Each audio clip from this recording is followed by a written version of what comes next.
Aujourd'hui, je vais vous expliquer un thriller criminel glaçant, inspiré d'une histoire vraie, d'une fille séquestrée par son propre père pendant 24 ans. Le film s'intitule La fille du sous-sol. L'histoire commence avec Sarah, notre protagoniste, et son père Don. Il se précipite à l'hôpital avec Marie qui a du mal à respirer. Sarah panique lorsque Marie cesse de respirer et supplie Don de conduire plus vite. À leur arrivée, Don ordonne à Sarah de rester silencieuse. Les médecins prennent immédiatement Marie en charge, lui administrant de l'oxygène et tentant de la sauver. Mais tout ce qu'ils obtiennent, c'est une ligne plate sur le moniteur cardiaque. L'histoire remonte alors 24 ans en arrière, lors d'un dîner de famille apparemment idyllique. Sarah et sa sœur Amy mangent avec leurs parents, Don et Irène. Mais l'ambiance change quand Don révèle son côté oppressif, interdisant à Sarah d'aller à une fête, et montrant l'autorité absolue qu'il exerce sur sa famille. Cette nuit-là, Sarah s'échappe en cachette avec son petit ami Chris. Plus tard, ses parents découvrent sa chambre vide, et Don furieux, parle d'elle comme d'un problème. À la fête, Sarah s'amuse et danse avec Chris, qui lui chante une chanson qu'il a écrite spécialement pour elle. Ils s'avouent leur amour et s'embrassent. Le lendemain matin, Sarah rentre enfin, sans se douter que Don qu'il a attendu toute la nuit, bouillonne de colère. Ils se disputent violemment et Sarah déclare que le jour de ses 18 ans, elle quittera définitivement la maison. Elle confie à sa mère et à sa sœur qu'elle rêve de voyager à travers le pays tout en travaillant pour subvenir à ses besoins. Mais Don surprend la conversation. Il descend au sous-sol et révèle l'existence d'une pièce secrète, cachée derrière une bibliothèque. 3 mois plus tard, Sarah est diplômée. En discutant avec sa mère, on apprend que Don passe de plus en plus de temps dans ce sous-sol, qu'il appelle sa caverne d'homme. Un jour, alors qu'Irène est absente, Don demande à Sarah de l'aider à transporter une boîte au sous-sol. Il la conduit dans la pièce secrète, lui expliquant qu'il s'agit d'un ancien abri anti-bombe. Puis, soudainement, il l'enferme et verrouille la porte. Sarah hurle et appelle à l'aide, mais personne ne peut l'entendre, car la pièce est insonorisée. Inquiète de ne pas la voir entrer, sa mère finit par appeler la police. Mais Don, froid et méthodique, rend visite à Sarah et lui explique les règles de sa captivité. Désormais, elle devra mériter chaque chose qu'elle reçoit, même l'air qu'elle respire. Avant de partir, Don abuse d'elle.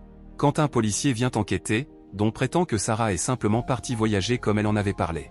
Mais Irène refuse de croire qu'elle serait partie sans dire au revoir, surtout juste avant son 18e anniversaire. Seule et terrorisée, Sarah repense à ses moments heureux avec Chris. Pendant ce temps, Chris vient chercher Sarah à la maison. Mais Don lui ment, en lui disant qu'après la remise des diplômes, Sarah est partie avec son copain d'enfance Steve. Le 21 jours de captivité, Sarah célèbre tristement ses 18 ans. Don lui apporte un gâteau, et une nuisette rouge en guise de cadeau. Lorsqu'elle lui demande une horloge, il lui répond qu'elle devra lui donner quelque chose en échange. Quand elle refuse, il la frappe violemment. Presque un an plus tard, Sarah est enceinte. Elle accouche seule d'une petite fille qu'elle nomme Marie. 4 ans plus tard, Sarah est de nouveau enceinte. Don mène alors une double vie, une existence normale avec Irène et Amy à l'étage, et une autre dans le sous-sol, avec Sarah et leur fille Marie. Toujours rongée par l'inquiétude, Irène veut engager un détective privé, mais Don s'y oppose fermement. Pour récompenser Sarah et Marie de leur bon comportement, Don apporte une télévision dans le sous-sol. Plus tard, Sarah donne naissance à un garçon, Michael. Une nuit, elle transforme son histoire d'horreur en conte de fées rempli de princesses et de chevaliers, pour endormir ses enfants. En haut, Chris revient chercher des nouvelles de Sarah. Sa sœur Amy lui révèle la vérité, et comprend que Don a menti à Chris. Il parle alors de la façon dont il a toujours été horrible avec Sarah. Amy avoue craindre qu'il ait tué Sarah, connaissant sa violence passée. Pour occuper ses enfants, Sarah invente des aventures imaginaires afin qu'ils oublient le monde extérieur. Pendant ce temps, Amy et Irène commencent à confronter Don sur ses mensonges, et une violente dispute éclate. Enragée, Irène promet de tout faire pour retrouver sa fille. Au milieu de la dispute, Don laisse tomber ses clés sur le fauteuil. Alors, Amy les récupère discrètement et descend au sous-sol pour chercher des indices. Mais Don la surprend, reprend ses clés et se dispute violemment avec elle. Amy, terrorisée, l'accuse de la disparition de Sarah. Avec le temps, Sarah donne naissance à un autre petit garçon qu'elle nomme Thomas. Pleine de douceur et de stratégie, elle parvient à convaincre Don d'emmener le bébé à l'étage. Elle lui explique qu'il n'y a plus de place pour un nouveau-né dans le sous-sol, et qu'elle n'a pas la force de s'en occuper. Le bébé est laissé sur le perron de la maison pour être trouvé par Irène. Dans le panier, un mot apparemment écrit par Sarah explique qu'il s'agit de son enfant, et qu'elle souhaite qu'Irène l'élève. Elle prétend vivre avec son petit ami dans une situation précaire qui les empêche de s'occuper du bébé. Mais caché dans le panier, se trouve une deuxième note désespérée où Sarah supplie qu'on vienne l'aider. Malheureusement, c'est donc qui la découvre avant tout le monde. Furieux, il agresse violemment Sarah une fois de plus. Les années passent et la captivité continue. Les enfants développent une imagination incroyable, enrichie par les histoires de leur mère. Sarah est désormais enfermée depuis 14 ans. Marie est devenue une belle jeune fille, qui un soir, décide d'essayer du maquillage. Don remarque sa beauté et commence à montrer un intérêt inquiétant. Sarah, paniquée, le supplie de laisser sa fille tranquille. En représailles, Don coupe l'électricité, ce qui interrompt le système d'air purifié. Alors qu'elle suffoque, Marie exprime ses peurs, elle se demande si elle rencontrera un jour d'autres personnes et si elle aura des amis. C'est à ce moment-là que l'on comprend que Marie ignore que Don est à la fois son grand-père et son père. À l'étage, Thomas, désormais plus grand, surprend Irene en train de pleurer dans la chambre de Sarah. Elle lui parle avec tendresse de sa fille disparue et à quel point elle lui manque. Au même moment, dans le sous-sol, des gouttes de pluie commencent à tomber du plafond. Sarah grimpe et découvre que le toit est humide. Avec une simple cuillère, elle commence à creuser un passage vers la surface, espérant trouver une issue. Lorsqu'elle y parvient, elle agite un signal de détresse à travers la petite ouverture.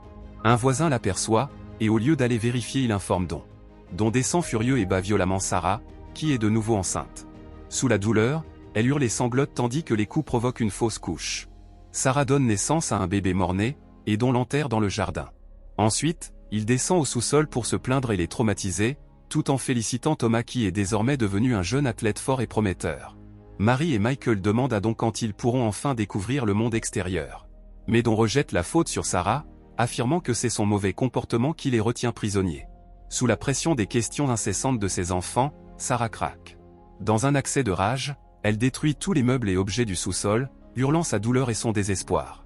Épuisée, elle s'effondre sur le sol, se souvenant de ses moments les plus heureux avec Chris.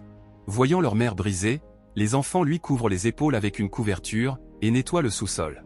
Puis ils s'excusent. Émue, Sarah décide qu'ils sont désormais assez grands pour connaître la vérité. Jusqu'à présent, les enfants croyaient que Don vivait à l'étage avec leur tante Irene pour prendre soin de Thomas. Mais Sarah, fatiguée de toutes ces illusions, leur raconte tout. Elle commence par leur révéler que leurs contes préférés sont en réalité inspirés de sa propre histoire. Puis elle leur dévoile la vérité la plus déchirante. Don est non seulement leur père, mais aussi son père. En apprenant cela, Marie est sous le choc et fait une violente crise d'asthme. Michael et elle se sentent soudain anormaux, rongés par la honte et la peur.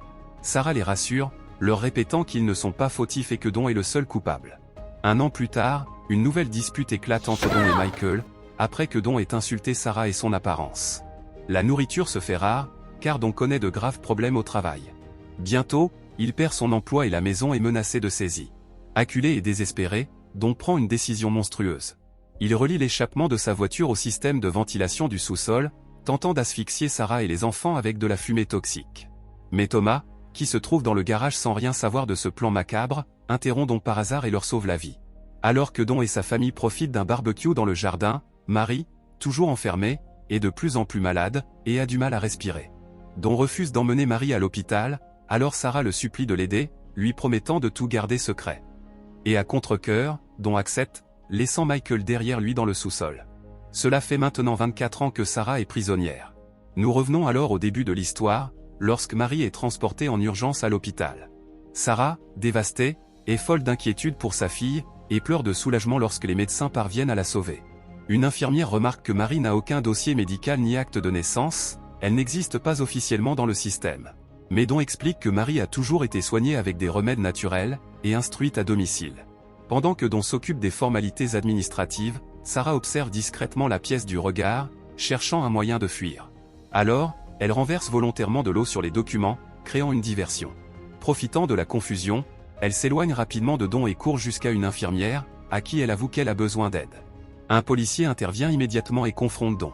Il est arrêté sur le champ. Sarah retrouve Marie et lui annonce qu'elles sont désormais en sécurité et libres. La maison est rapidement envahie par la police, qui libère Michael du sous-sol. Irene et Thomas sont dévastés en voyant Michael respirer difficilement l'air frais, après toutes ces années passées sous terre. Dehors, Don menotté, observe la scène depuis l'arrière d'un véhicule de police, impuissant et furieux. Son règne de terreur est enfin terminé. Quelques jours plus tard, par une belle journée d'été, Marie, Thomas et Michael jouent librement dans la campagne. Sarah, Irene et Amy les regardent depuis le balcon, savourant ce moment de liberté retrouvée. Soudain, Marie aperçoit quelqu'un s'avancer dans l'allée. C'est Chris qui arrive sur sa moto. Ils partent se promener ensemble, et Chris lui avoue ses regrets de ne pas avoir cherché plus intensément à la retrouver, et d'avoir cru au mensonge de Don. Il lui offre un casque rose qu'il lui avait acheté à ses 18 ans, quand ils rêvaient de s'enfuir ensemble pour voyager. Pour la première fois depuis 20 ans, Sarah sourit sincèrement. Enfin heureux, ils partent ensemble pour la balade en moto qu'ils attendaient depuis si longtemps. En ce moment, Elisabeth Fritz, la victime de l'histoire, vit désormais avec ses 7 enfants dans un village isolé en Autriche. Pour garantir leur sécurité et leur vie privée, leur emplacement exact est strictement tenu secret par le gouvernement autrichien. Quant à Joseph Fritz, son père, il a été condamné à la prison à vie en 2009. Aujourd'hui âgé et en mauvaise santé, il reste incarcéré et ne pourra jamais être libéré. Assurez-vous de vous abonner et d'activer la cloche pour ne pas manquer d'autres vidéos comme celle-ci. Merci d'avoir regardé.